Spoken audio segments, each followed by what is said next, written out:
My billionaire mother-in-law served me divorce papers at my birthday dinner for Goddaughter. I crashed the wedding and exposed she's his half-sister. The wedding coordinator smiled as she dimmed the lights. 500 guests in designer gowns and custom tuxedos fell silent. The screens were about to show a romantic montage of the happy couple. James Morrison, the groom, reached for his bride's hand. Victoria Chun, radiant in her $47,000 Vera Wang gown, squeezed back. But when those 8-foot screens flickered to life, what filled them wasn't romance. It was a DNA test. The room went dead silent. Then someone read the words aloud. Probability of sibling relationship, 99.97%. The groom's name was listed. James Morrison. The bride's name was listed. Victoria Chun. A woman in the front row gasped. Then another. Then the entire ballroom erupted in chaos. Victoria's face went white. She looked at the screen, then at James, then back at the screen. James, what is this?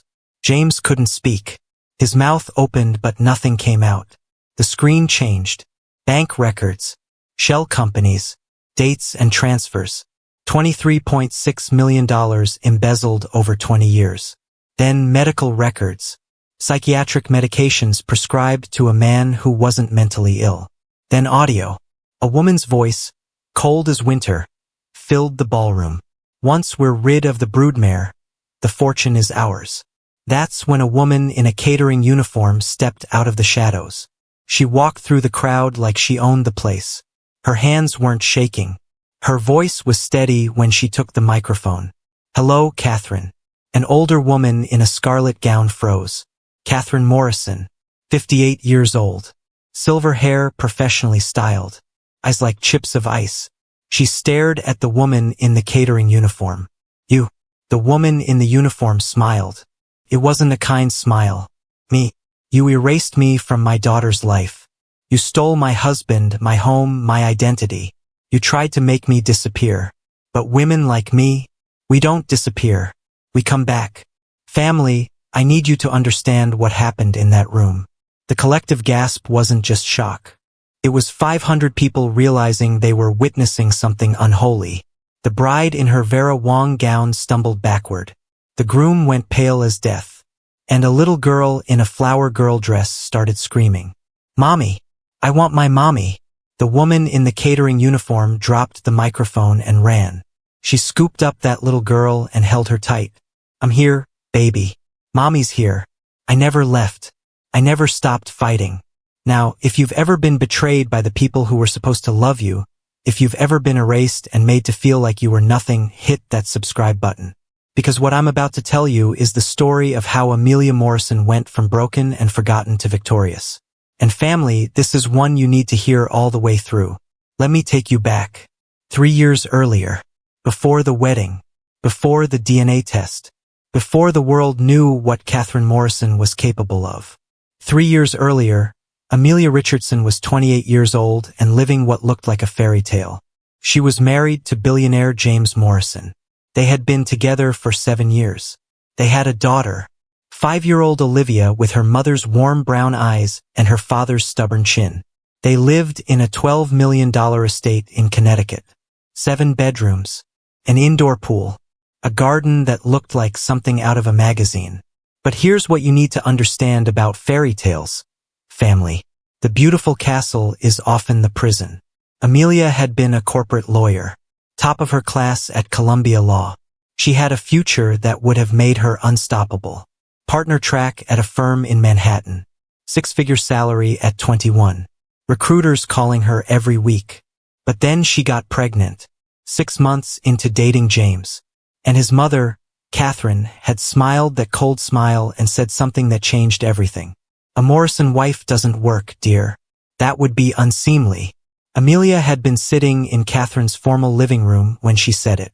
21 years old. 3 months pregnant. Terrified. I have a career, Amelia had said quietly. I'm about to make partner. Catherine had sipped her tea. The china cup made a delicate sound against the saucer. Had a career. You're having my grandchild. That's your career now. James had been standing by the window. Amelia looked at him, waited for him to say something. Anything. My wife doesn't need to work, he said finally. He didn't even look at her when he said it. So Amelia gave it up. The career. The independence. The identity. She became Mrs. Morrison. Mother. Hostess. Decoration. For 7 years she played the part. For 7 years Catherine Morrison poisoned the well. Whispering to James that Amelia had trapped him with a pregnancy. Telling little Olivia that her mother was common and not worthy of the family name. Blocking Amelia from bank accounts, from family business decisions, from every ounce of power. Amelia had no access. No money of her own. No escape route. She just didn't know she'd need one. Amelia's 28th birthday was on a Saturday in October. The leaves were changing. The air was crisp. She woke up that morning thinking maybe, just maybe, James would remember. Maybe he'd take her to dinner. Maybe Olivia had made her a card. Instead, Catherine called at 9 in the morning. We're hosting your birthday dinner tonight. 6 o'clock. Don't be late. Catherine had never hosted anything for Amelia before. Not in 7 years. That's very kind, but you don't have to do that, Amelia said. I insist. Family tradition. What family tradition? They had never celebrated Amelia's birthday. But she didn't say that. She just said, thank you. The dining room table was set with cream-colored roses and gold-rimmed china when Amelia arrived that evening. 20 people were there. James's family. His business partners. People who had never once asked Amelia about herself. Amelia wore a navy dress she had bought 3 years ago. She had stopped buying new clothes. What was the point? Catherine controlled the money. Every purchase Amelia made had to be approved. Last time she bought a dress, Catherine had looked at the receipt and said, $1,000? For that? You're not a Morrison by blood, dear. Don't act like one. So Amelia wore old clothes, kept her head down, tried to be invisible. Catherine sat at the head of the table in a scarlet gown that probably cost more than Amelia's monthly grocery budget. She was smiling. That should have been the first warning. Dinner was served. Amelia barely tasted it. She was sitting between two of James's business partners who talked across her like she wasn't there. Olivia was at the kids' table in the next room. Amelia could hear her laughing. At least someone was happy. Halfway through dinner, James stood up.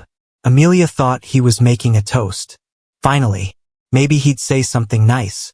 Maybe he'd acknowledge her. Instead, he reached into his jacket and pulled out a manila envelope. He slid it across the table to Amelia. What's this? Amelia asked. The entire table went silent. 20 people stopped eating, stopped talking, stopped moving. James looked at her. His face was blank. Empty. Divorce papers. Sign them. Family, I need you to feel this moment with me. Imagine sitting at your own birthday dinner, surrounded by people, and being handed the end of your life like it's nothing. Amelia's hands shook as she opened the envelope. The words blurred together. Irreconcilable differences. Division of assets. Custody arrangement. I don't understand, Amelia whispered. That's when Catherine's smile widened. She set down her fork, folded her hands, looked at Amelia like she was something stuck to the bottom of her shoe. Finally, Catherine said. Her voice was dripping with satisfaction. Victoria, darling, come sit in your real seat. A woman stood up from the far end of the table. Victoria Chin, 25 years old, blonde, beautiful in that cold, polished way. Catherine's goddaughter. Amelia had met her at family dinners a dozen times over the past 2 years. Victoria had played with Olivia, had smiled at Amelia, had called her so sweet. Victoria walked over. She stood next to Amelia's chair. Amelia looked up at her, confused, hurt. Victoria smiled. It wasn't apologetic. It was triumphant. Excuse me, Victoria said softly. Amelia didn't move. She was still holding the envelope, still trying to understand. James sighed. He looked irritated. Get up, Amelia. She stood, slowly, like she was moving through water. Victoria sat down in Amelia's chair. At Amelia's birthday dinner, James leaned over and kissed Victoria on the cheek. Right there, in front of everyone. This was always temporary, James said. He still wasn't looking at Amelia. You were a mistake I'm correcting. Catherine laughed. It was a light, tinkling sound. Like bells. Oh, don't be so dramatic, James. She served her purpose. She gave us Olivia. But let's be honest. She was never really one of us. Amelia felt like she was going to be sick. She looked around the table. 20 people staring at her. Some looked uncomfortable. Most looked indifferent. No one said anything. Amelia's voice came out broken. Small. How long? James finally looked at her. How long what? How long have you been with her? He shrugged. 2 years. Give or take. 2 years. While Amelia was raising their daughter. Hosting his business dinners. Playing the perfect wife. Catherine stood up. She walked over to Amelia and handed her a pen. Sign the papers, dear. Your lawyer can review them, but trust me. You won't find better terms. Amelia looked down at the envelope. Her hands were shaking so hard she could barely hold it. I need time to think. Catherine's smile disappeared. You have until Monday. Sign or we'll make this very difficult for you. What does that mean? It means we have resources. Lawyers. Judges. Friends in very high places. You're a paralegal's daughter from Queens. You think you can fight us? Amelia felt tears burning her eyes. She refused to let them fall. Not here. Not in front of these people. Can I at least say goodbye to Olivia? Catherine's smile returned. Of course. She's your daughter. For now. Amelia walked to the kids' table on shaking legs. Olivia was coloring. She looked up when Amelia approached. Mommy, look what I made. It was a drawing. A house. A stick figure family. That's beautiful, baby. Amelia knelt down. Hugged her daughter. Breathed in the smell of her hair. Apple shampoo. I love you, Olivia. So much. Don't ever forget that. I love you too, Mommy. Amelia stood. Walked out of that house. Got in her car. Drove. She made it 3 blocks before she had to pull over. Then she cried so hard she thought she would break. The prenup had been written by Catherine's lawyers. Amelia had signed it when she was 21 years old and pregnant and terrified. She'd had her own lawyer look at it, but he'd said it was standard. Just a formality. James loves you. You'll never need this. But now she needed it. And it was a guillotine. Amelia got $50,000 total. After 7 years of marriage. No alimony. Split custody of Olivia. 30 days to vacate the house. And here's the knife twist. She was legally barred from saying anything negative about the family, or she'd lose custody entirely. They didn't just divorce her.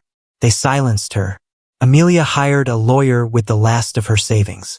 A woman named Patricia who worked out of a tiny office in Queens. Patricia read the prenup. Then she looked at Amelia. I'm so sorry. This is airtight. You signed away everything. There has to be something we can do. Patricia shook her head. Not unless you can prove fraud or coercion. And even then, it would take years. Cost hundreds of thousands in legal fees. Do you have that kind of money? Amelia didn't answer. They both knew she didn't. My advice? Take the $50,000. Keep your head down. Don't violate the non-disparagement clause. Focus on being the best mother you can be during your custody time. That's it? That's all I get? Patricia's face softened. I've seen worse. At least you get time with your daughter. But Amelia was about to learn that even that was a lie. 3 months. That's how long it took for Amelia's life to completely disintegrate. She moved into a $900 a month studio apartment in a building that smelled like mildew and old carpet. The walls were thin. She could hear her neighbors fighting. Hear their TVs. Hear everything. She got a job as a paralegal making $42,000 a year. No law firm would hire her after 7 years out of practice.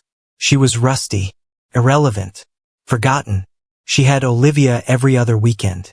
And every time she picked up her daughter, Olivia was a little more distant, a little colder. Catherine was erasing her. The first time Amelia picked up Olivia after the divorce, Olivia had been excited. She'd run to Amelia and hugged her. Mommy, I missed you. Amelia had cried. Happy tears, for once. I missed you too, baby. They'd gone to the park.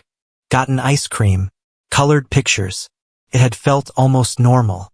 But when Amelia dropped Olivia off, Catherine had been waiting at the door. She'd smiled that cold smile. "Did you have fun with Emma?" Olivia had looked confused. "You mean Mommy?" Catherine had laughed lightly. "Of course. I meant your mother. Silly me." But the seed was planted. By the second visit, Olivia called her Emma once. Just once. Then looked embarrassed and corrected herself. By the third visit, Olivia asked, "Why don't you live with us anymore?" Amelia had been buckling Olivia into her car seat. She'd frozen. "Sometimes grown-ups need to live in different houses, sweetie. But I still love you so much." Olivia had been quiet for a moment. "Daddy says you didn't want to be with us anymore." "That's not true, baby. I will always want to be with you." But Olivia hadn't looked convinced. By month 2, Olivia started calling her Emma instead of Mom. Not all the time, but enough. Amelia had tried to correct her gently. "I'm your mommy, remember?" Olivia had shrugged. "Grandma Catherine says Emma is a prettier name." Amelia had wanted to scream, but the non-disparagement clause hung over her head like a sword. One wrong word, one complaint, and she'd lose Olivia entirely. So she smiled and said, "You can call me whatever you want, baby." By month 3, Olivia was talking about Victoria. "Mommy V took me to the zoo. Mommy V bought me a new dress. Mommy V says I'm her special girl." Every word was a knife. Amelia had tried to stay calm. "That sounds fun, sweetie. I'm glad you had a good time." But inside, she was screaming. Olivia's 6th birthday party was on a Saturday in January. It was Amelia's custody weekend. She'd marked it on her calendar in red. Bought a present. Planned a whole day. But when she showed up to pick up Olivia, Catherine answered the door. "Oh, didn't James tell you? We rescheduled. The party's today. Today is my weekend." Catherine's smile was sharp. "We had to move it. The venue was only available today. Surely you understand." Amelia's heart was pounding. "I'd like to attend. She's my daughter." Catherine's eyes went cold. "It's family only." "I am family." "Not anymore, dear." Amelia had pushed past Catherine. She'd walked into the house. She could hear music, laughter, children playing. The party was in the back garden. 50 guests, a bounce house, a magician, tables covered in pink decorations. Olivia was in the center of it all, wearing a princess dress, smiling. Amelia walked toward her. "Olivia." Olivia turned. When she saw Amelia, her smile faded. "What are you doing here?" "It's your birthday, baby. I wanted to celebrate with you." But Olivia looked uncomfortable. She glanced at Catherine, who had followed Amelia outside. "Grandma Catherine said you couldn't come." "I'm your mother. I can come to your birthday." That's when James appeared. He looked annoyed. "Amelia, you need to leave. She's my daughter. You're making a scene." Amelia looked around. People were staring, whispering, "I just want to give her a present." James sighed. He gestured to 2 security guards standing near the house. "Escort her out." The guards walked over. They were polite but firm. "Ma'am, you need to leave." Amelia looked at Olivia. Her daughter. Her baby. Olivia looked embarrassed. "Why can't you just let us be happy?" Those words broke something in Amelia. She let the guards walk her out. She didn't fight. She didn't scream. She just left. She drove home in silence, parked her car, walked up 3 flights of stairs to her studio apartment, unlocked the door, walked inside, and collapsed on the floor. She couldn't get up, couldn't move, couldn't breathe. She'd lost everything. Family, if you've ever felt like you were drowning, if you've ever hit rock bottom and didn't know if you could get back up, type "I'm with you" in the comments. Because what happened next is when Amelia's life started to change. Ruth Palmer was 67 years old with silver curls and hands that had seen hard work. She was Amelia's landlord. She lived in the apartment below, and she'd been watching Amelia disappear for 3 months. Ruth had seen it before. A young woman, broken, fading. She'd lost her own daughter to it 20 years ago. Depression, isolation. One day her daughter just didn't wake up. Ruth wasn't going to let that happen again. When Amelia didn't leave her apartment for 4 days, Ruth used her master key and let herself in. She found Amelia on the floor, still in the same clothes from Olivia's birthday party, crying so hard she couldn't breathe. Ruth didn't coddle her. She sat down on that dirty carpet and said, "You haven't left this apartment in 4 days. I don't care how you feel. Get dressed. We're getting coffee." Amelia tried to argue. Her voice was hoarse. "I can't." "Yes, you can. I have nothing left." Ruth grabbed Amelia's face, forced her to look at her. "You have your life. You have your daughter, even if it's only every other weekend. You have a choice.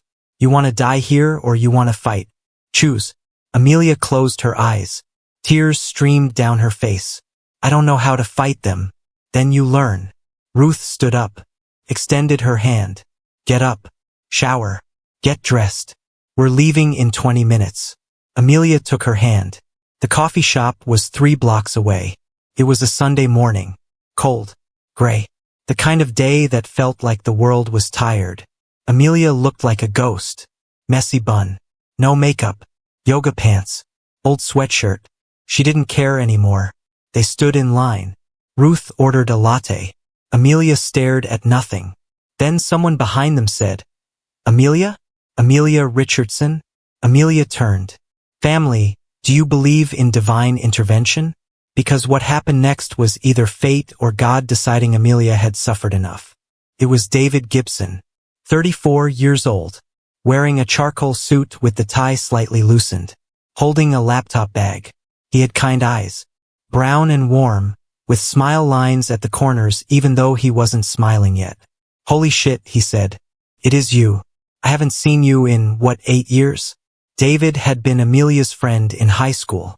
He was 6 years older, protective, the kind of guy who walked girls home and scared off creeps. When Amelia's mom was working double shifts, David would bring her dinner, make sure she was okay.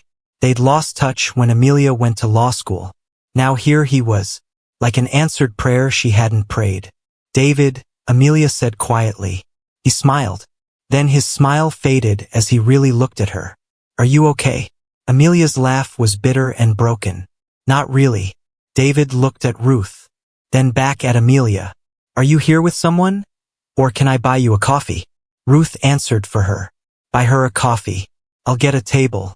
They sat down in a corner booth. David bought Amelia's coffee without asking what she wanted. He remembered. "Vanilla latte, extra hot."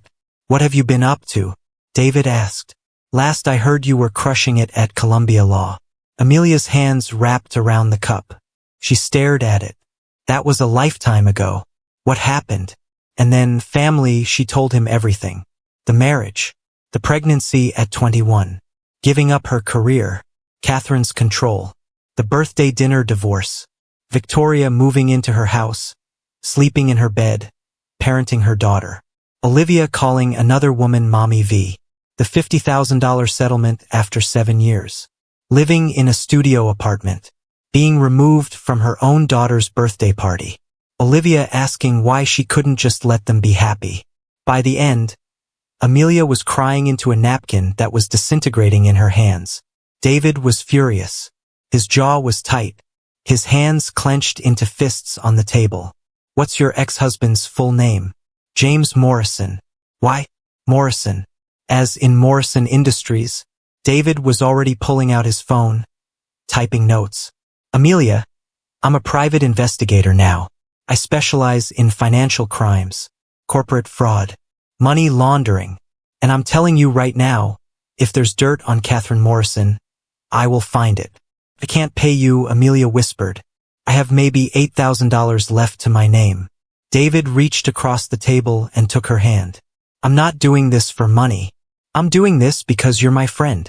And what they did to you, that's not just cruel. That's criminal. If you want to fight, I'm in." Ruth leaned forward. "I'm a retired forensic accountant, specialized in charity fraud for the IRS. Women like Catherine Morrison don't just appear. They have skeletons. We just need to find them." David grinned. It was the first time Amelia had seen him smile like that. Fierce. Determined. "Then let's dig up some bones." Family, if you believe that help comes when you need it most, hit that like button. Because what Amelia, David, and Ruth uncovered in the next 6 months was devastating. They worked almost every night in Amelia's tiny apartment. Ruth teaching Amelia how to read financial documents. David using his private investigator network to dig into Catherine's life. Public records, court filings, tax returns. And slowly, piece by piece, they found it. The first thing they found was the charity. Catherine ran something called the Catherine Morrison Foundation. It was supposed to help underprivileged children. Scholarships, after-school programs, mentorship. The foundation took in $3.2 million a year.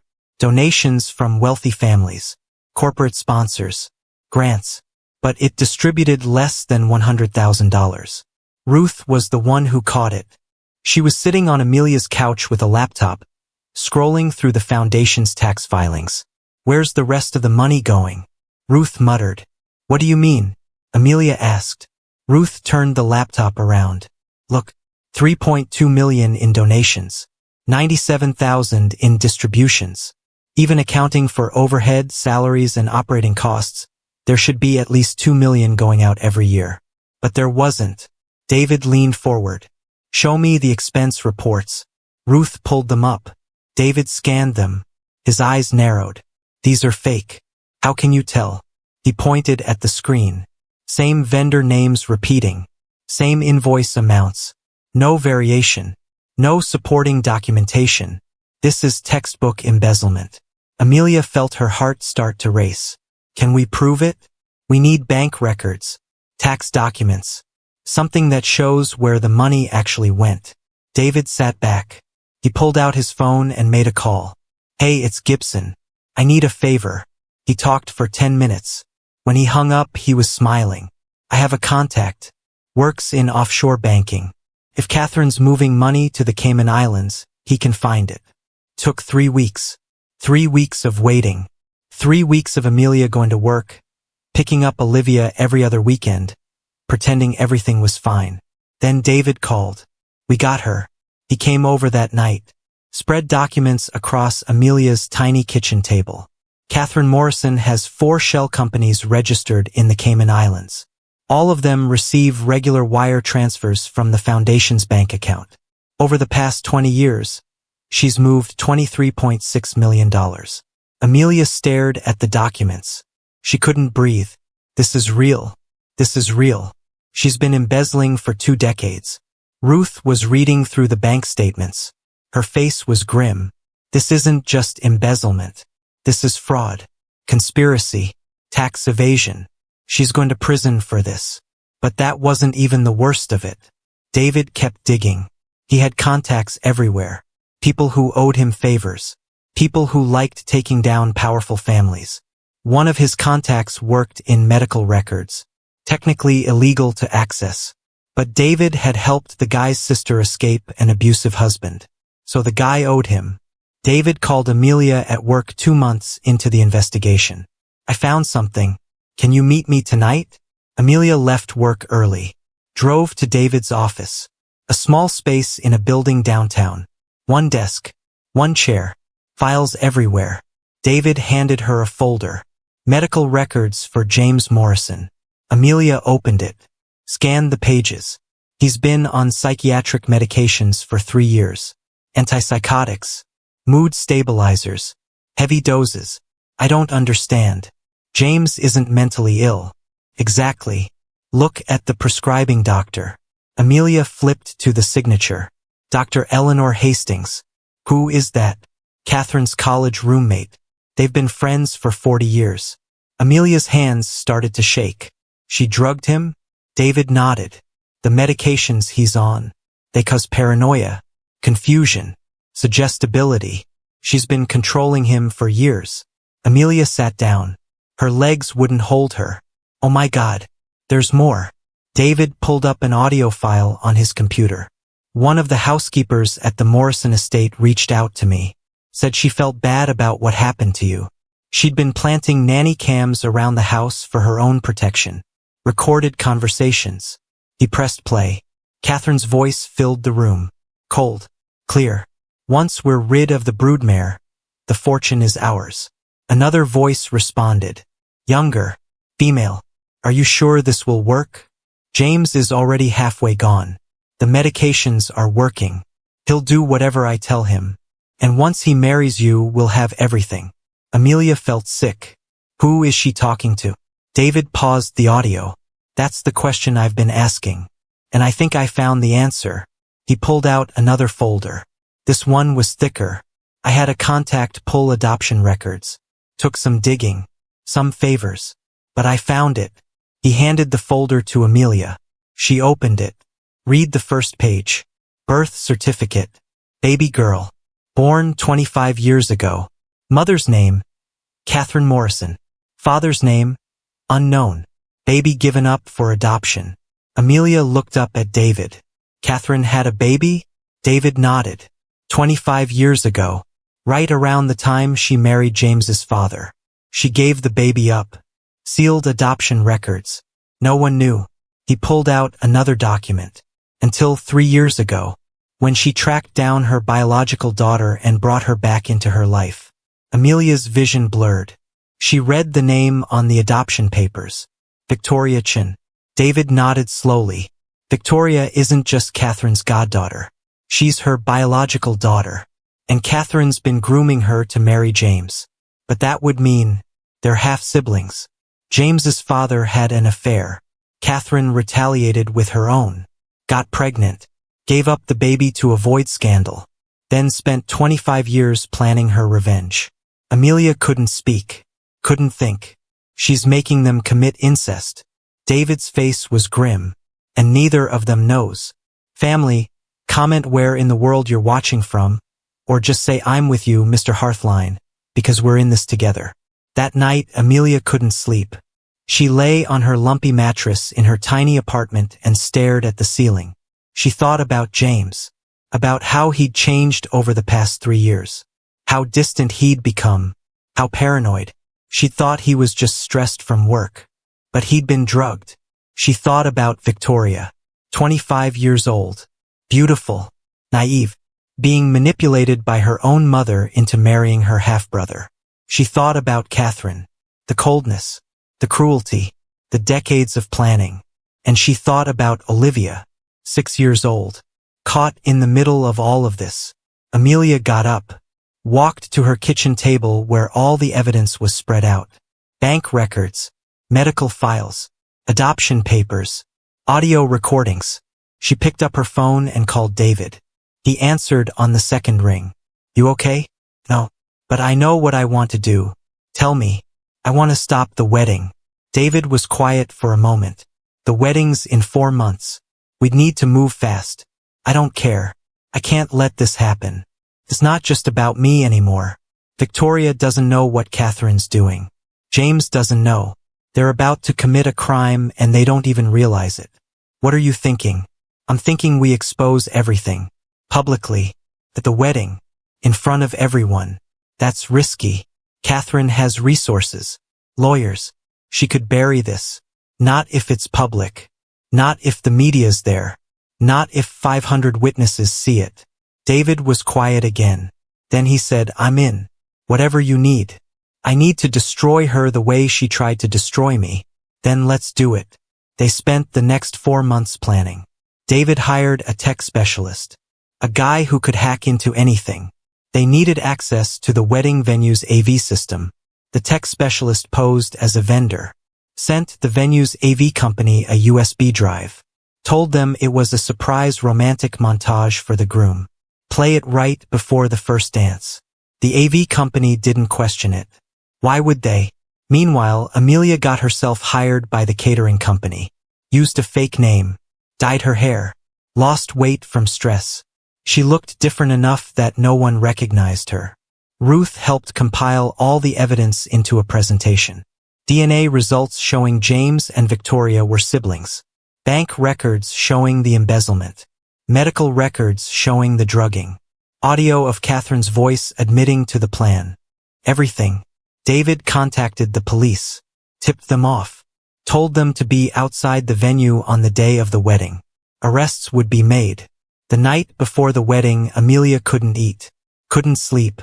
She sat in her apartment with David and Ruth. You don't have to be there, David said quietly. We can do this without you. Amelia shook her head. I need to see her face when it all comes down. David nodded. I'll be in the parking lot. Anything goes wrong, you call me. Ruth squeezed Amelia's hand. You're doing the right thing. Amelia wasn't sure. Part of her felt like she was doing this for revenge. But another part, the part that used to be a lawyer, the part that believed in justice, knew this was necessary. Catherine was a criminal. She'd stolen millions, drugged her own son, engineered incest. She had to be stopped. The wedding was on a Saturday in June. Beautiful weather, clear skies. The venue was a historic estate with gardens and a ballroom that could hold 500 guests. Amelia arrived early in her catering uniform. Black pants, white shirt, hair pulled back. She looked like every other server.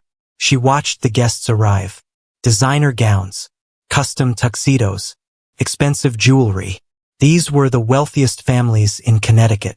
Politicians, CEOs, old money. She saw Catherine arrive in a limousine. Scarlet gown, silver hair perfectly styled. She looked triumphant. She saw James arrive. He looked thin, pale. His eyes were glassy. The drugs. She saw Victoria arrive. $47,000 Vera Wang gown. She looked like a princess. She had no idea what was about to happen. And then Amelia saw Olivia, 6 years old. Flower girl dress, white with pink ribbons. She was holding Victoria's hand. Amelia's heart broke all over again. The ceremony was beautiful. James and Victoria exchanged vows, promised to love each other forever. The guests cried happy tears. Amelia stood in the back in her catering uniform and watched. She felt numb.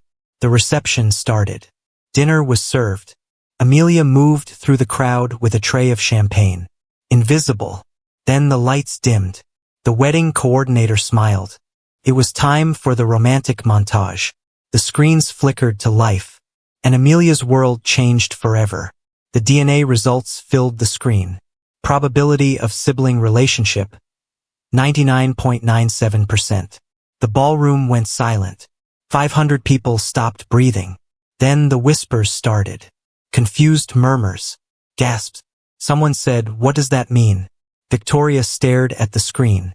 Her face went from confused to pale to horrified in seconds. "James, what is this?" James was staring at the screen too. His mouth opened but no sound came out. The screen changed. Now it showed bank statements, account numbers, wire transfers, dates going back 20 years. $23.6 million highlighted in red. Someone in the crowd said, "Is that the foundation money?" The Catherine Morrison Foundation logo appeared on screen. Then images of the 4 shell companies in the Cayman Islands. Money flowing from one account to another. A trail so clear even the guests could follow it. Catherine stood up. Her face was white. She looked around the room like she was searching for the exit. "Turn it off," she hissed at the wedding coordinator. The coordinator was frozen, staring at the screen. I said, "Turn it off." But the screen changed again. Medical records. James Morrison's name at the top. Prescription after prescription. Antipsychotic medications. Mood stabilizers. Drugs he didn't need. Dr. Eleanor Hastings' signature at the bottom of every prescription. Someone in the crowd gasped. That's Catherine's college roommate. The screen split. On one side, James's medical records.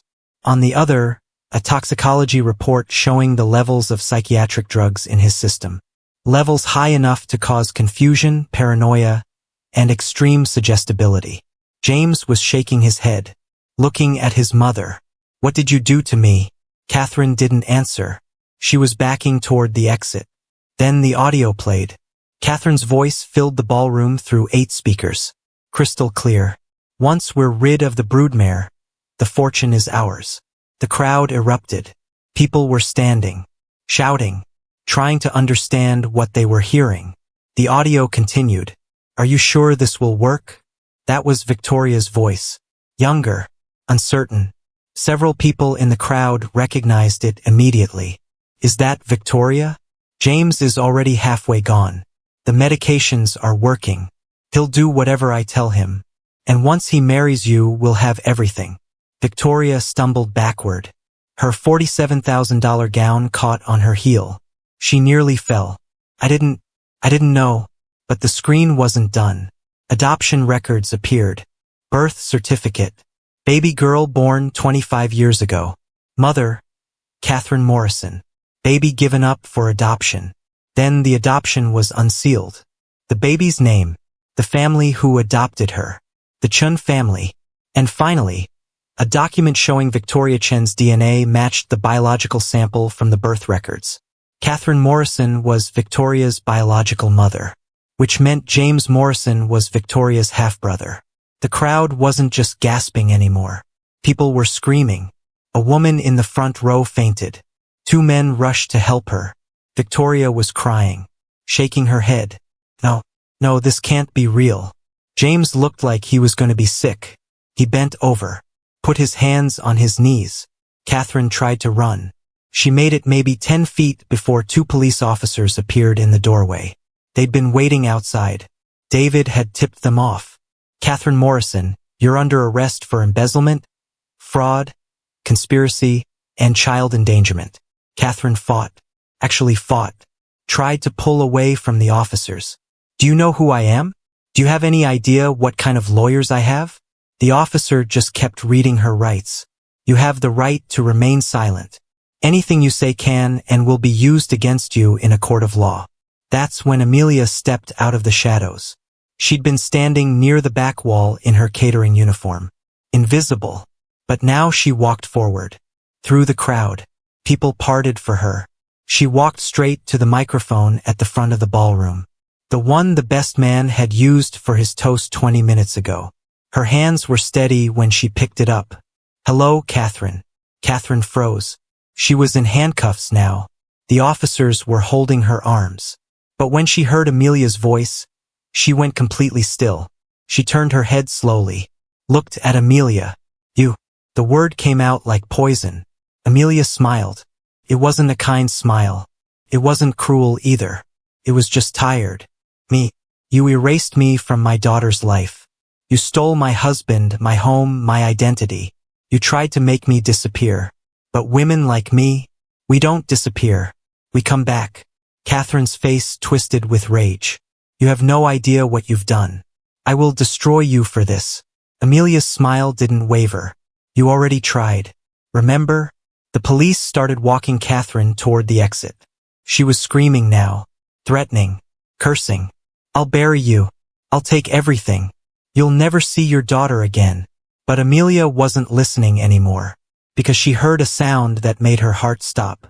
A little girl screaming, Mommy! I want my mommy! Olivia! Amelia dropped the microphone. She didn't care that it made a loud feedback sound. Didn't care that 500 people were watching. She ran. Olivia was standing near the head table, still in her flower girl dress, tears streaming down her face.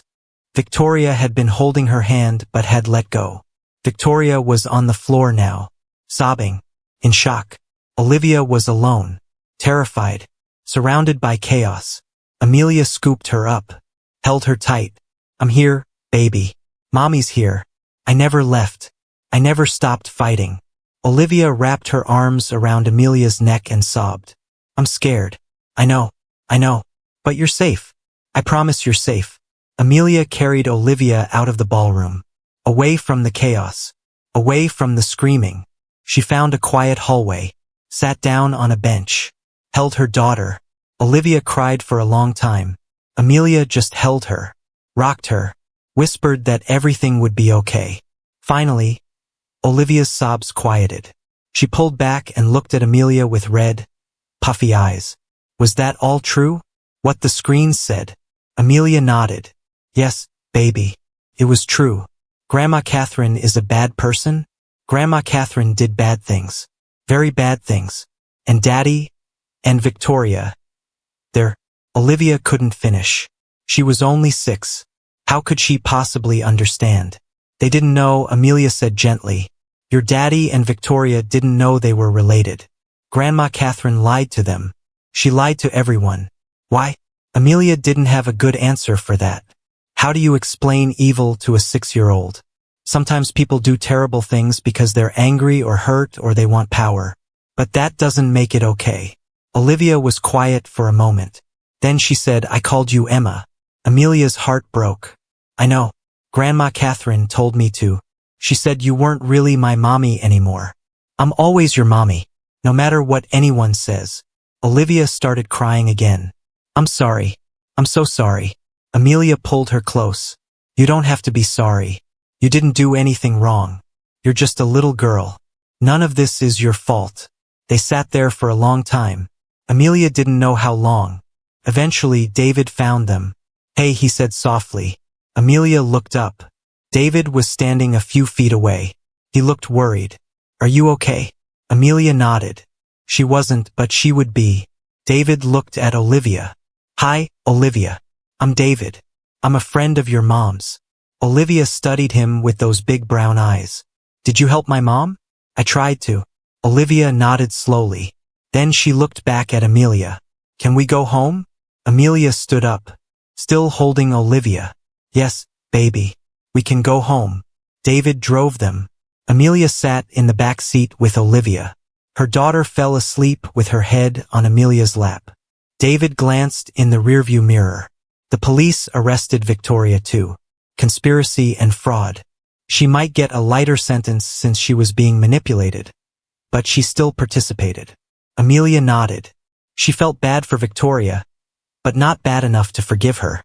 What about James? Psychiatric hold. He's being detoxed from the medications. It'll take months, maybe longer. And Catherine? David's jaw tightened. She's going away for a long time. The DA said they're looking at 25 years minimum. With all the evidence we provided, she doesn't have a defense. Amelia closed her eyes. She should have felt victorious, triumphant, but mostly she just felt tired. Thank you, she said quietly. For what? For believing me, for helping me, for giving me my life back. David met her eyes in the mirror. You did that yourself. I just helped you dig. When they got to Amelia's apartment, David helped carry Olivia upstairs. Amelia put her daughter to bed. Olivia was still wearing her flower girl dress. Amelia didn't have the heart to wake her. She just covered her with a blanket, kissed her forehead, and stood there watching her sleep. David was waiting in the living room when Amelia came out. I should go, he said. Let you rest. Amelia nodded, but she didn't want him to leave. David. Yeah, stay. Just for a little while. I don't want to be alone. David sat back down on the couch. Amelia sat next to him. Not touching. Just close. I keep thinking about her face. Amelia said quietly. Catherine. When she saw me, she looked terrified. Good. She should be. I thought I'd feel better. Seeing her arrested. Seeing everything exposed. But I just feel empty. Amelia nodded. Yeah. Empty. David was quiet for a moment. Then he said, revenge doesn't fill the holes people leave. It just stops them from getting bigger. Is that what this was? Revenge? I don't know. Was it? Amelia thought about it. Really thought about it. I wanted justice. I wanted people to know what she did. I wanted to protect James and Victoria from making a terrible mistake. But yeah, part of me wanted revenge. I wanted her to feel what I felt. And does she? I don't know. Maybe. But it doesn't change what happened to me. It doesn't give me back the 3 years I lost with Olivia. David reached over and took her hand. No. But it stops her from taking any more. They sat like that for a long time. Hand in hand. Not talking. Just being. Eventually David said I should really go. Amelia didn't let go of his hand. David, she didn't know how to finish. Didn't know what she wanted to say. David waited. Thank you, she said finally. Felt inadequate. But it was all she had. David squeezed her hand. Always. He stood up. Walked to the door. Turned back. If you need anything at all, call me. I will. But as the door closed behind him, Amelia felt the loneliness crash over her again. She looked around her tiny apartment, at the evidence still spread across her kitchen table, at Olivia's shoes by the door, and she started to cry. Not sad tears, not happy tears, just release. 3 years of holding everything in. 3 years of being strong. 3 years of fighting. She let it all out. The next few weeks were chaos. The media went insane. Dynasty destroyed by incest scandal. Billionaire matriarch arrested for embezzlement. The wedding that ended an empire. Amelia's face was everywhere. Someone had taken a photo of her at the microphone. It went viral. The woman in the catering uniform. The wife who came back. Reporters camped outside her apartment. Called her phone. Offered her money for interviews. She ignored all of it. Her lawyer, Patricia, called 3 days after the wedding. Amelia, we need to talk about the prenup. What about it? I had a forensic document analyst look at it. The signature on the prenup you signed is real, but the terms have been altered. Someone changed the numbers after you signed it. What do you mean? The original prenup gave you $400 million and full custody in the event of divorce. Someone, and I'm guessing Catherine, forged an amended version that reduced your settlement to $50,000. Amelia couldn't breathe. $400 million. Yes. And I've already filed a motion to enforce the original terms. With Catherine facing criminal charges and James still in psychiatric care, I don't think we'll face much resistance. Patricia was right. 2 weeks later, a judge ruled in Amelia's favor. The forged prenup was thrown out. The original terms were enforced. Amelia Richardson was awarded $400 million and full custody of Olivia Morrison. James was granted supervised visits once a month pending psychiatric evaluation. Amelia sat in the courtroom when the judge read the ruling. She didn't react, didn't cry, didn't smile. She just nodded. Outside the courthouse, reporters swarmed. Amelia, how does it feel to win? Amelia, what are you going to do with the money? Amelia, do you forgive your ex-husband? David was with her. He put his arm around her shoulders and guided her through the crowd. No comment, he said firmly. They got into his car. Drove away. How do you feel? David asked when they were finally alone. Amelia stared out the window. Numb. That's normal. Is it? I just won $400 million and full custody of my daughter. I should be celebrating. But I just feel numb. You've been in survival mode for 3 years. Your brain doesn't know how to process safety yet. Amelia looked at him. When did you get so wise? I had a good therapist after my wife died. Amelia had forgotten that David had been married. He'd mentioned it once. His wife had died in a car accident 5 years ago. I'm sorry. I didn't mean to. It's okay. It was a long time ago. Does it get easier? The numbness? David was quiet for a moment. Eventually. But you have to let yourself feel it. The grief. The anger. All of it. You can't skip to the happy ending. Amelia nodded. She understood that. Intellectually. But emotionally, she was still underwater. Ruth threw Amelia a small celebration dinner that night. Just the 3 of them. Ruth, David, and Amelia. Olivia was with a court-appointed therapist for a session. Ruth made pot roast, mashed potatoes, green beans, comfort food. To Amelia, Ruth said, raising her glass of wine. The woman who refused to disappear. They clinked glasses. Amelia took a sip. The wine was good. Expensive. Ruth had splurged. What are you going to do now? Ruth asked. Amelia had been thinking about that. I want to rebuild my law career. But not corporate law. I want to help people like me. Women trapped in bad marriages. Bad prenups. Abusive situations. That's beautiful, Ruth said. David smiled. You'd be good at that. Amelia felt something warm in her chest.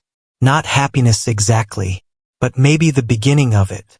And I want to buy a house. Somewhere Olivia can have her own room. A yard. Somewhere that feels like home. Ruth reached over and squeezed her hand. You deserve that. Do I? The question came out before Amelia could stop it. She'd been thinking it for weeks. Did she deserve this? The money. The custody. The new life. She'd destroyed a wedding. Humiliated people in public. Sent a woman to prison. Yes, David said firmly. You do. How do you know? Because you didn't do this for money. You did it to protect your daughter. To stop a criminal. To get justice. That's not selfish. That's brave. Amelia felt tears prick her eyes. I don't feel brave. You don't have to feel it to be it. After dinner, David helped Amelia clean up. Ruth went home. It was just the two of them in the kitchen, washing dishes, drying them, putting them away. Felt domestic, comfortable, normal. David, Amelia said as she handed him a plate to dry. Yeah. Why did you help me? Really? Can't just be because we were friends in high school. David dried the plate slowly, set it in the cabinet, turned to face her. You want the truth? Always. I've been in love with you since high school. I never said anything because you were younger and it felt inappropriate. Then you went to law school and I figured I missed my chance. When I saw you in that coffee shop looking so broken, I thought maybe this was God giving me a second chance. Not to date you, just to be there for you, to help. And if that's all it ever was, that would have been enough. Amelia stared at him. She didn't know what to say. You don't have to say anything, David added quickly. I'm not telling you this because I expect anything. I just want you to know why I helped. Because you matter to me. You always have. Amelia's heart was pounding. She felt something she hadn't felt in years. Want, desire, hope. But David was right. She wasn't ready. Not yet. Thank you for telling me, she said softly. David nodded. He didn't look hurt, just patient. Whenever you're ready, if you're ever ready, I'll be here. 6 months after the wedding, Amelia bought a house. Not a mansion, not an estate, just a house. 4 bedrooms in a quiet neighborhood in Westport. A yard with old oak trees. A porch with a swing. Room for Olivia to ride a bike. Room to breathe. The day they moved in, Olivia ran through every room. Her footsteps echoed on the hardwood floors. Mom!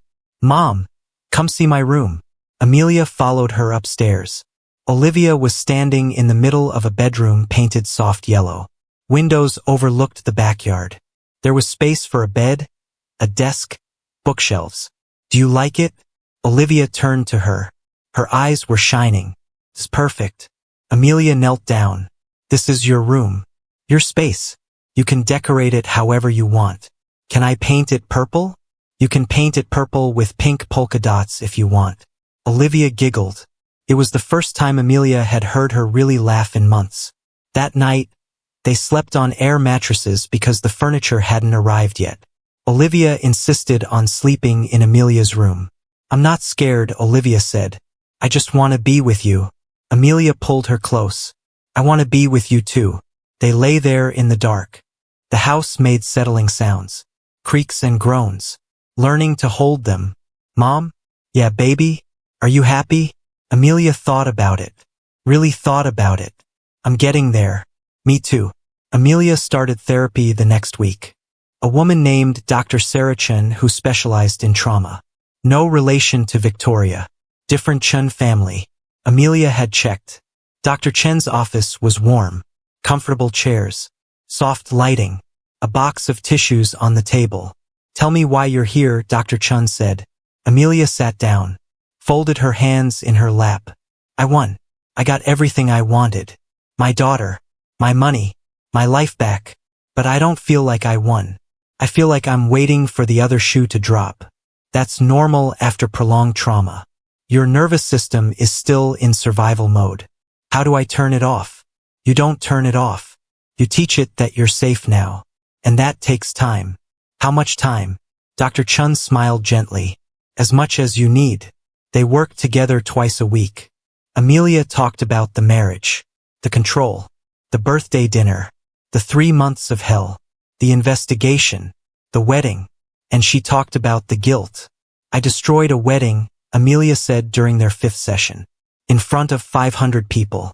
I humiliated them. Maybe I'm no better than Catherine. Dr. Chun leaned forward. Do you really believe that? I don't know. I could have gone to the police privately. I could have handled it quietly. Why didn't you? Because I didn't trust the system. Catherine had connections. Money. Power. I thought she'd bury it. So you made it impossible to bury. Amelia nodded. Yeah. That's not revenge. That's strategy. Felt like revenge. I'm sure it did. But feelings and actions are different things. You exposed a criminal. You stopped an incestuous marriage. You saved your daughter from a woman who was systematically erasing you. Those are the actions. How you felt while doing them doesn't change what needed to be done. Amelia sat with that. I still feel guilty. Then we'll work on that. But Amelia, you're allowed to feel angry. You're allowed to want justice. You're allowed to fight back. Being a good person doesn't mean being a doormat. Amelia started crying. She didn't know why. Just that something in those words cracked her open. Dr. Chun handed her tissues. You've spent 3 years being told you were nothing. It's going to take time to remember you're something. Catherine Morrison's trial started in September. 8 months after the wedding. Amelia didn't attend most of it. She couldn't. Sitting in that courtroom, seeing Catherine's face, hearing the details of what she'd done, it was too much. But she attended the sentencing. The courtroom was packed. Media, victims of the foundation fraud, former Morrison Industries employees who'd lost their pensions when Catherine embezzled from the company retirement fund. 50 people whose lives Catherine had destroyed. Catherine sat at the defense table in a gray suit. Her silver hair wasn't professionally styled anymore. She'd aged 10 years in 8 months. Prison had not been kind to her. Her lawyer stood up, made a speech about Catherine's age, her contributions to society, her family legacy. He asked for leniency. The judge was a woman in her 60s. Judge Patricia Monroe. She'd been on the bench for 30 years. She looked at Catherine over her glasses. Mrs. Morrison, you have been found guilty of embezzlement, fraud, conspiracy, money laundering, and child endangerment.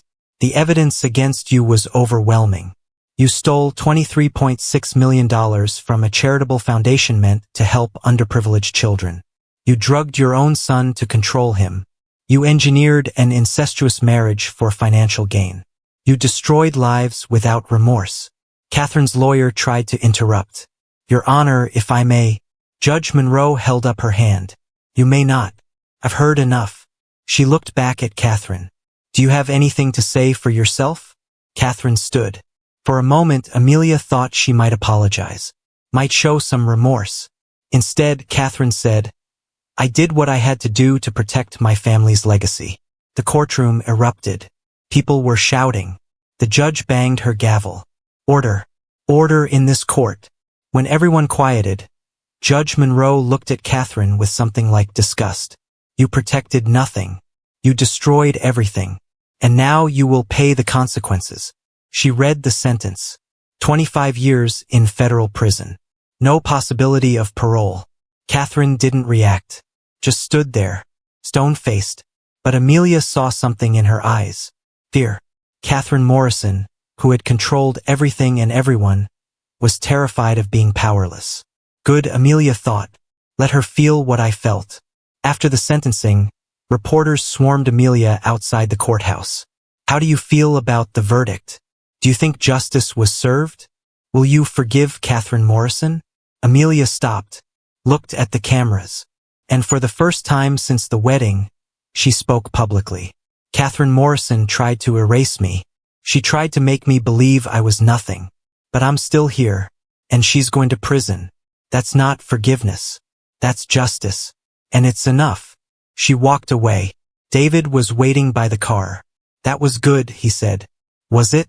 Yeah. You didn't gloat. You didn't twist the knife. You just stated facts. I wanted to gloat. I know. But you didn't. That's growth. Amelia got in the car. Closed her eyes. One down. What? One down.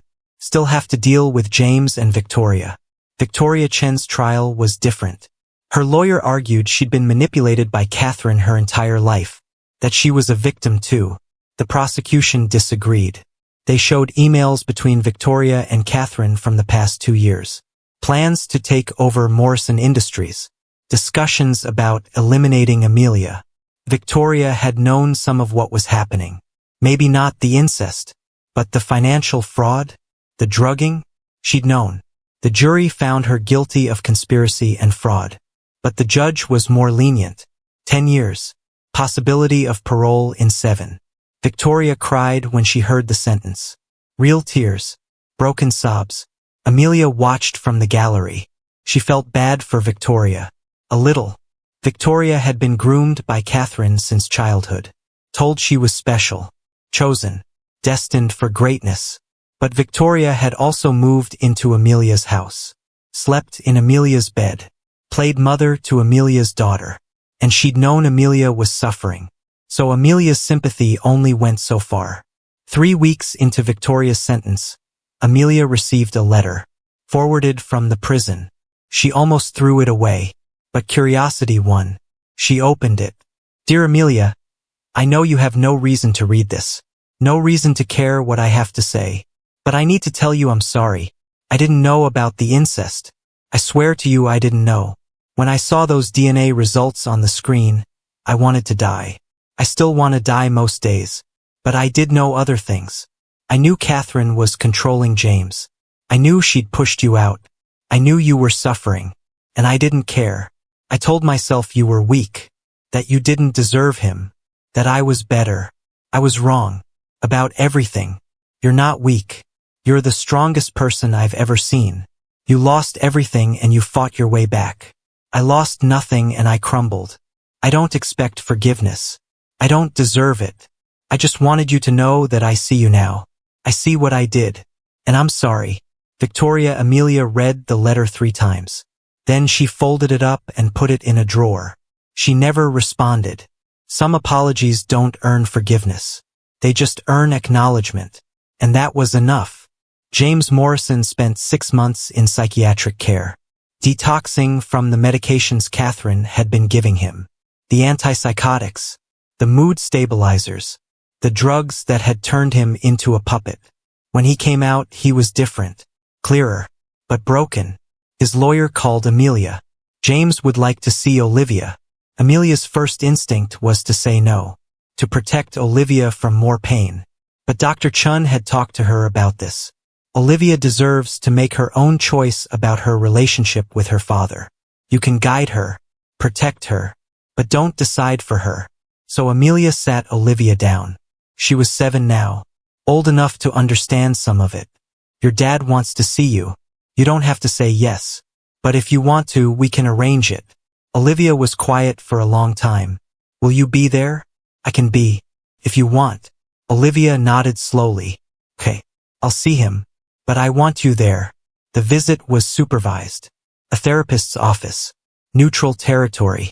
James sat on one side of the room. Olivia sat on the other.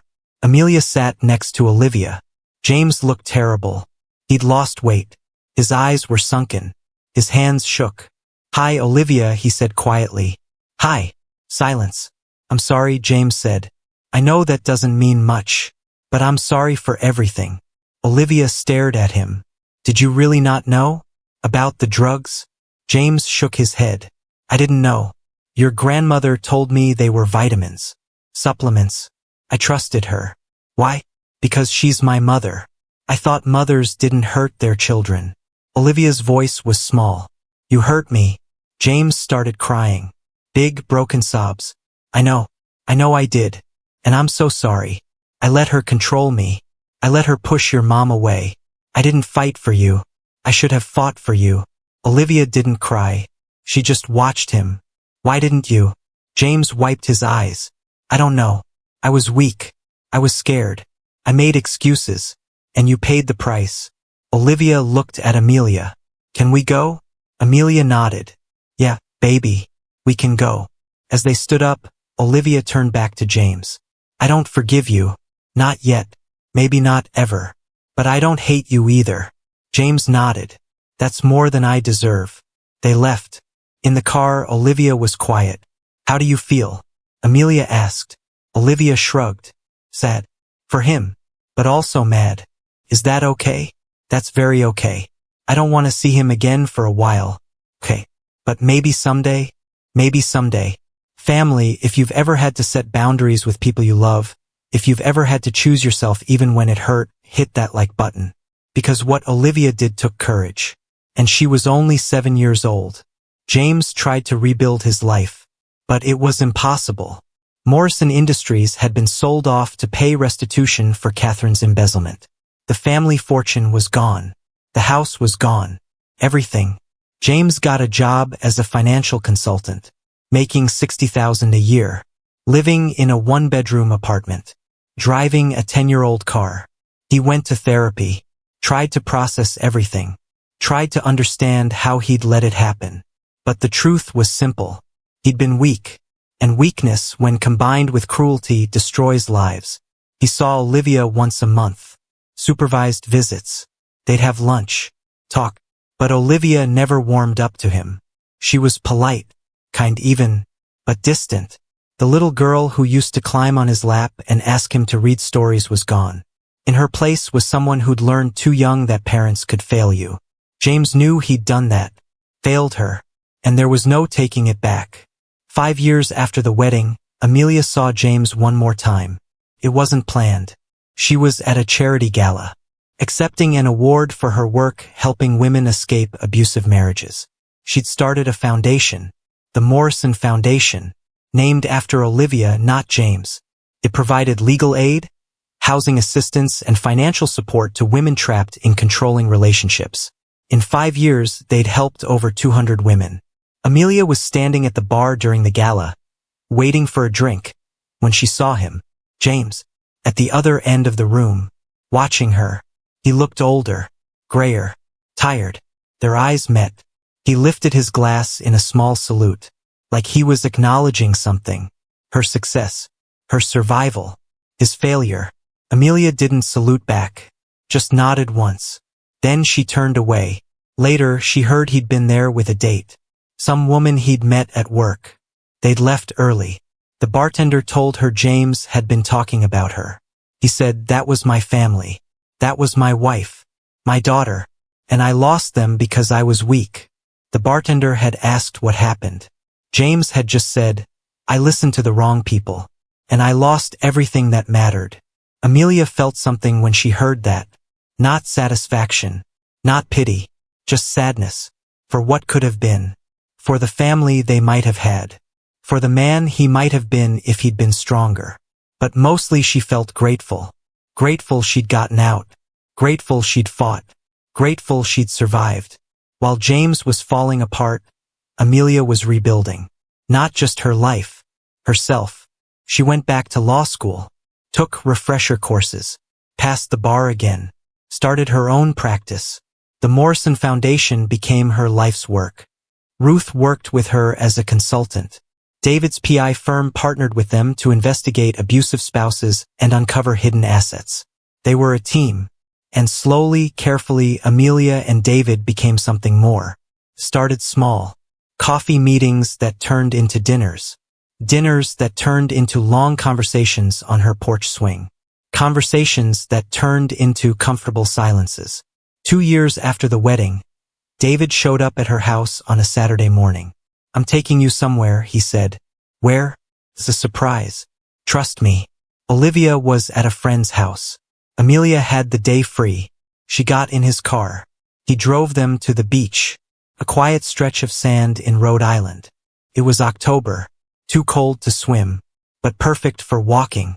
They walked for an hour, talking about everything and nothing.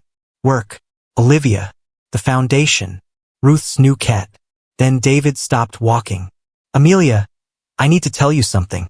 Amelia's heart started pounding. She didn't know if it was fear or hope. "Okay, I've been patient. For 2 years I've been patient. Because you needed time. You needed space. You needed to find yourself again. And I'd wait another 2 years if that's what you needed. But I have to tell you, I'm in love with you. I've been in love with you since month 5 of the investigation. Maybe earlier. And I don't expect you to say it back. I don't expect anything. I just need you to know." Amelia stared at him. The wind was blowing his hair. His eyes were so earnest, so honest. She'd known. Of course she'd known. The way he looked at her. The way he showed up for her. The way he waited. But hearing him say it out loud was different. "I'm terrified," she said quietly. "I know. My marriage destroyed me. I don't know if I can do it again. I'm not asking you to marry me. I'm just asking you to let me love you. What if I can't love you back?" David smiled, sad and gentle. "Then I'll survive. But Amelia, I think you can. I think you already do. You're just scared." Amelia felt tears burning her eyes. "I am scared. What are you scared of? Losing myself again. Becoming someone I'm not. Giving up my power. David took her hands. I don't want your power. I don't want you to change. I don't want you to be anything other than exactly who you are. I just want to be next to you while you do it. Amelia looked at him. Really looked at him. At his kind eyes and his patient smile and his steady hands. And she realized something. She'd been so afraid of being controlled again that she'd been controlling herself. Keeping herself small. Safe. Alone. But David wasn't James. He'd proven that over and over. I'm not ready for marriage, she said. Okay. I'm not ready to live together. Okay. I need to go slow. David smiled. As slow as you want. Amelia stepped closer. But I do love you. I think I have for a while. I just didn't want to admit it. Why not? Because loving someone means they can hurt you. Yeah, it does. And you've already lost someone you loved. David's face softened. He was quiet for a moment. I have my wife, and it almost killed me. But Amelia, I'd rather risk the pain than live without the love. Because the love is worth it. Amelia kissed him. Soft, tentative, testing. David kissed her back. Gentle, patient, like he had all the time in the world. When they pulled apart, Amelia was crying. Happy tears, she said. Promise. I know. They walked back to the car holding hands. And for the first time in years, Amelia felt like she was moving toward something instead of running away. Telling Olivia was harder. She was 8 now. Smart, perceptive, protective of their little family. Amelia sat her down one evening after dinner. I need to talk to you about something. Olivia looked up from her homework. Suspicious. Are we moving again? No. We're staying right here. Then what? You know David, right? My friend. The investigator guy. Yeah. He's been helping me with the foundation. And we've become close. Olivia's eyes narrowed. How close? Amelia took a breath. We're dating. I wanted you to know. Olivia was quiet.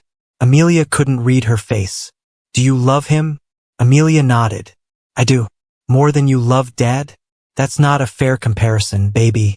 I loved your dad when I was young. I love David now. They're different. Does David live here now? No. And he won't unless you're okay with it. This is your home. Your safe place. I won't change that without talking to you. Olivia thought about it. Is he nice to you? Very nice. Does he make you happy? He does.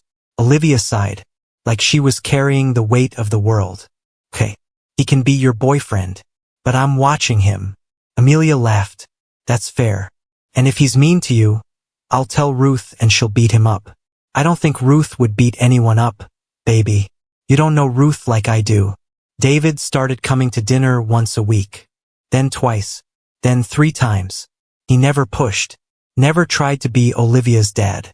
Just her mom's boyfriend. Her friend. He brought board games. Helped with homework. Taught Olivia how to change a bike tire. One night, 6 months after Amelia and David started dating, Olivia asked him a question. They were in the kitchen. Amelia was making dinner. David was helping. Olivia was setting the table. David, why do you love my mom? David stopped chopping vegetables. Looked at Olivia. That's a big question. I know, but I want to know. David thought about it. I love your mom because she's strong even when she's scared. Because she fights for what's right even when it's hard. Because she's kind even after people were cruel to her. And because she's a really good mom to you. Olivia nodded slowly. Okay, that's a good answer. Thanks. One more question. Shoot, are you going to leave her? David knelt down so he was eye level with Olivia. I can't promise I'll be here forever. Nobody can promise that. People get sick. Accidents happen. Life is unpredictable. But I can promise that I will never choose to leave her. And I will never choose to leave you. Not unless she asks me to. What if you guys fight? Then we'll work it out. That's what people who love each other do. Olivia studied him. Then she stuck out her hand. Deal. David shook it solemnly. Deal. From the stove, Amelia was crying. Happy tears. Again. 3 years after the wedding, Amelia's foundation was featured in a major magazine. Forbes did a profile. Called her the Phoenix of Connecticut. The article talked about her marriage, the divorce, the wedding reveal, the aftermath, but mostly it talked about the work she was doing now, the women she was helping, the lives she was changing. One woman wrote a letter to the foundation. Dear Mrs. Morrison, my name is Sandra. I'm 42 years old. I was married for 20 years to a man who controlled everything. My money, my friends, my life. I thought I was trapped forever. Then I heard about your foundation. You gave me a lawyer. You helped me find housing. You gave me the courage to leave. I've been free for 6 months now. I have a job, an apartment. My kids are happy. You saved my life. And I want you to know that you're not just helping women. You're showing us that we can save ourselves. Thank you, Sandra. Amelia read that letter 5 times. Then she put it on her desk where she could see it every day. Because that was why she was doing this. Not for revenge. Not for money. For women like Sandra. Women like herself. Women who'd been erased and were learning to exist again. Ruth was diagnosed with cancer 4 years after the wedding. Stage 3. Treatable but serious. Amelia went with her to every appointment. Chemo. Radiation. Long days in hospitals. You don't have to do this, Ruth said during one session. You have your own life. You're part of my life, Amelia said. You saved me. Let me help you. Ruth smiled. Weak but genuine. You already did. Ruth survived. The cancer went into remission. On her 70th birthday, Amelia threw her a party. 50 people showed up.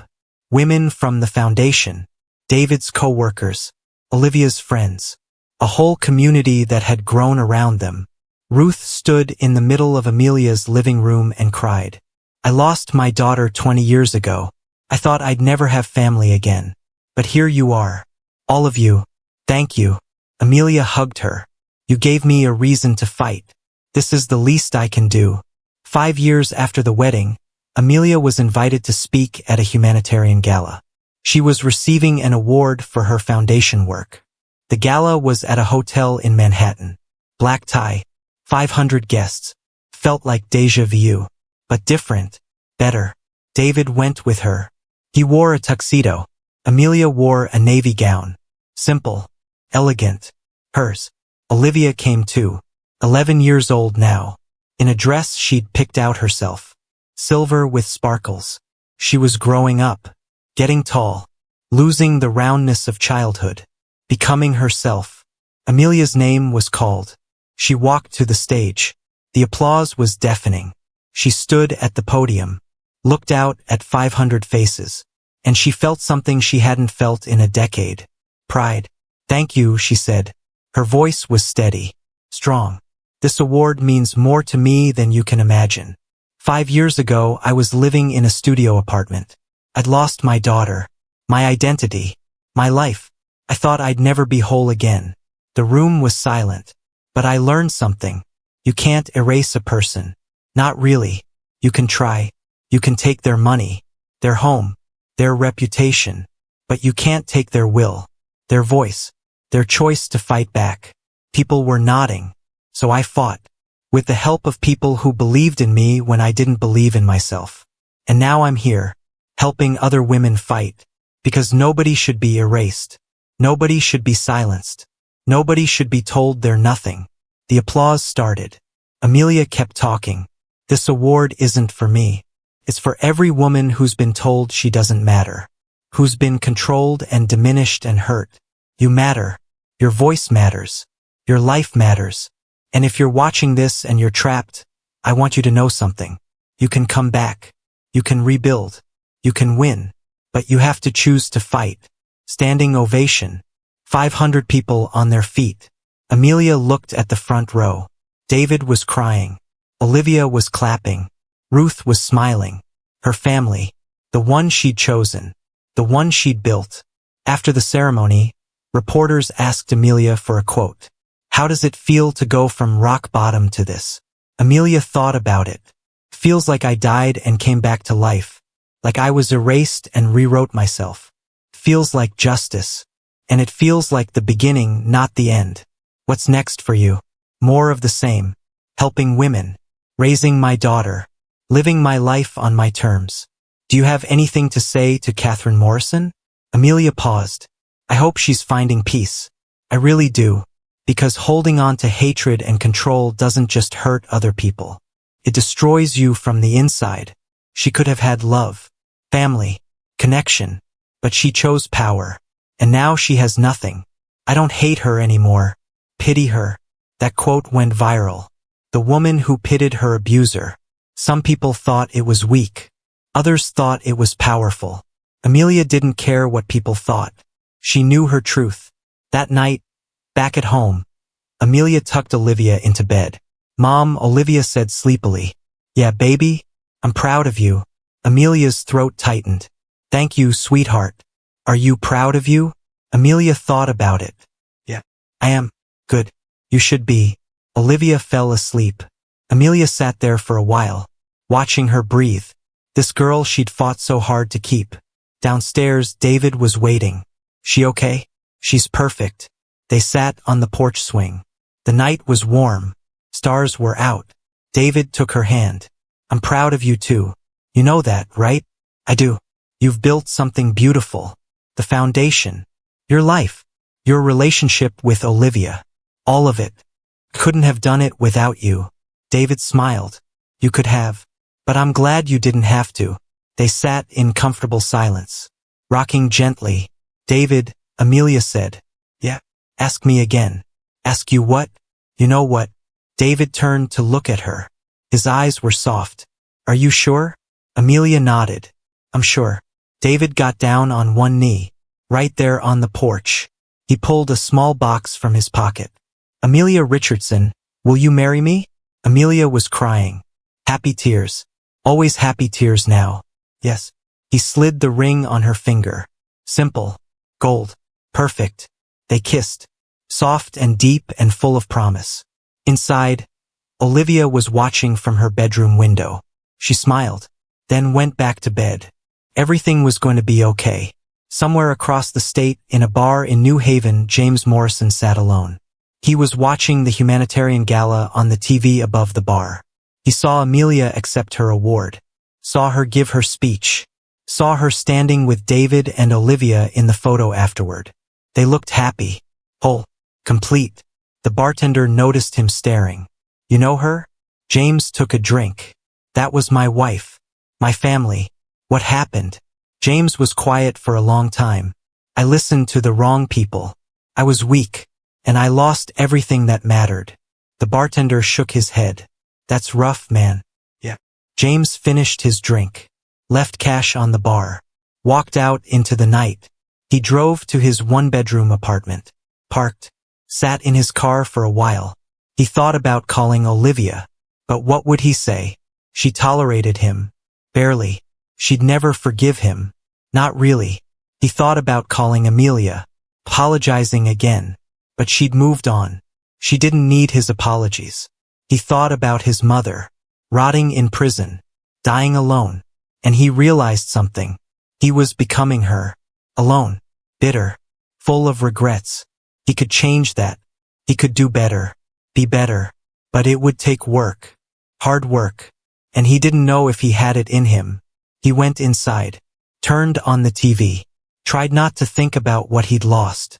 Meanwhile, at Catherine Morrison's prison, an inmate found her collapsed in her cell. Heart attack. She was 71 years old. They rushed her to the medical wing, tried to save her. But Catherine Morrison died at 11:47 p.m. 3 years into her sentence. Alone. No one claimed her body for 2 weeks. Finally, a distant cousin agreed to a cremation. No funeral. No memorial. No mourning. Catherine Morrison, who'd spent her whole life building power, left the world with nothing. No family. No fortune. No legacy. Just ashes in an unmarked urn. When Amelia heard the news, she felt nothing. No satisfaction. No grief. Just emptiness. She's gone, Amelia told David. How do you feel? I don't know. I thought I'd feel something, but I just feel tired. That's okay. Is it? Yeah. You don't owe her your emotions. Not even now. Amelia nodded. I'm not going to the memorial. There isn't one. Good. And that was that. Catherine Morrison was gone.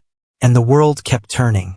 Family, comment where in the world you're watching from, or just say I'm with you, Mr. Hearthline, because we're almost at the end of this journey together.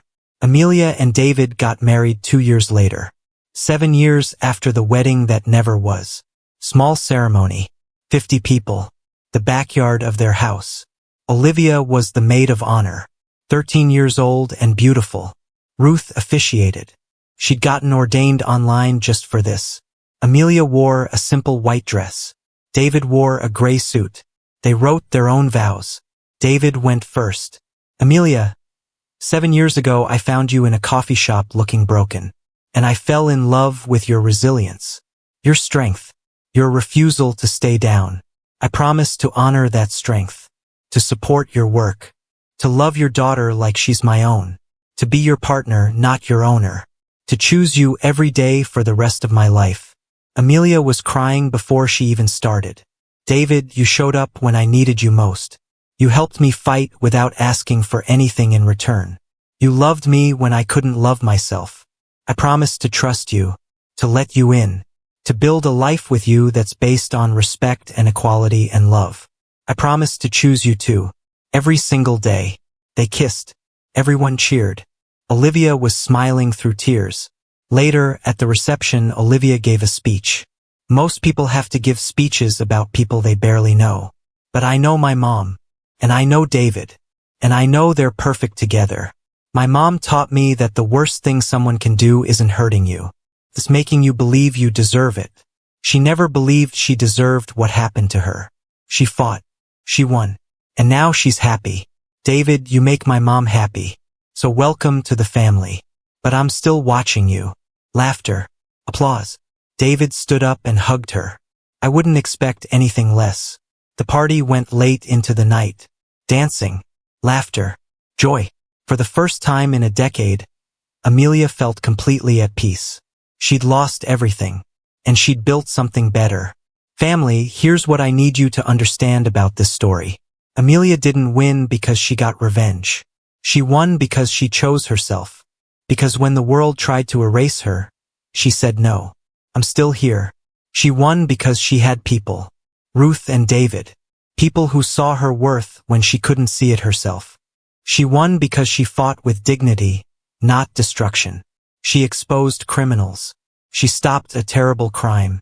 But she didn't become cruel in the process. And she won because she never stopped believing she deserved better. If you've ever been erased, betrayed, broken down, I'm telling you right now, you can come back. You can rebuild. You can win. But you have to choose to fight. You have to find people who believe in you, who support you, who see your worth. You have to set boundaries, even with people you love, especially with people you love. You have to remember that your voice matters. Your life matters. You matter. And you have to understand that healing isn't linear. Some days you'll feel strong. Some days you'll feel broken. Both are okay. Amelia's story isn't about revenge. It's about resurrection. It's about a woman who was told she was nothing and decided to become everything. It's about refusing to disappear when the world tries to erase you. It's about fighting back. Not with cruelty, but with truth, with evidence, with the law. It's about building a life that honors who you are, not who someone else wanted you to be. And it's about understanding that the best revenge isn't destruction. It's living well. It's being happy. It's choosing love over hate. Catherine Morrison died alone in prison. James Morrison lives alone with his regrets. Victoria Chun is serving her sentence. But Amelia? Amelia is thriving. She has a daughter who loves her, a husband who respects her, a foundation that helps hundreds of women, a life she built with her own hands. That's the victory, not the money, not the awards, not the public vindication. The victory is waking up every morning and knowing that you chose yourself, that you fought for yourself, that you survived and then thrived. If Amelia's story touched your heart, hit that subscribe button. Share this with someone who needs to hear it. Leave a comment telling me what resonated with you. Because these stories matter. Your story matters. You are not what they say you are. You are what you choose to be. And if you choose to fight, if you choose to survive, if you choose to rebuild, nothing can stop you. Women like Amelia don't disappear. They come back. Stronger, wiser, unbreakable. My beautiful family, I'm Mr. Hearthline, and I'll see you in the next story. Stay strong, stay dignified, and remember, grace is more powerful than revenge. Truth is more powerful than lies. And love, real love built on respect and equality, is more powerful than anything. God bless.